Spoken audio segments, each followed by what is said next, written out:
आदमी को छोड़ के सभी पशु पक्षी धूप में खड़े, उनमें से कोई भी मोक्ष नहीं चला जा रहा है। और तप का अर्थ ये नहीं है कि तुम भूखे खड़े हो जाओ, अनशन कर लो, उपवास कर दो, क्योंकि आधी दुनिया वैसे ही भूखी मर रही है। कोई उपवास करके मोक्ष नहीं पहुंच जाता है। शरीर को गला दो, जला दो, उससे कुछ हल नहीं है। वो सिर्फ आत्महिंसा है और महानतम पाप है। और सिर्फ मूढ़ उस पाप में उतरते हैं। जिन्हें थोड़ा भी बोध है वो ऐसी नासमझियां ना करेंगे। दूसरे को भूखा मारना अगर गलत है तो खुद को भूखा मारना सही कैसे हो सकता है?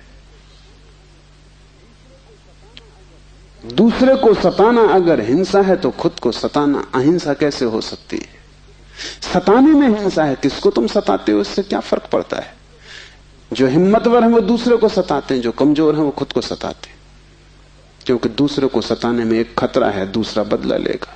खुद को सताने में वो खतरा भी नहीं है, कौन बदला लेगा? कमजोर अपने को सताते हैं। तुमने कभी ख्याल किया, अगर पुरुष नाराज हो जाए तो वो पत्नी को पीटता, अगर पत्नी नाराज हो वो खुद को पीटती। ये जो पत्नी है ये साधुओं का प्रतीक है। कमजोर अपने को पीट लेता, क्या करे? ताकतवर दूसरे को पीटता है, क्योंकि उसमें खतरा तो है ही कि दूसरा क्या करेगा कौन जाने। कमजोर आत्महिंसक हो जाता है और ताकतवर परहिंसक होता है। और धार्मिक वो है जो अहिंसक, न वो दूसरे को सताता है न खुद को सताता है। सताने की बात ही व्यर्थ है।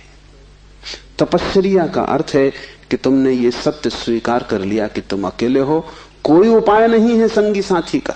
तुम कितना ही चाहो, कितनी ही आंखें बंद करो, सपने देखो, तुम अकेले ही रहोगे।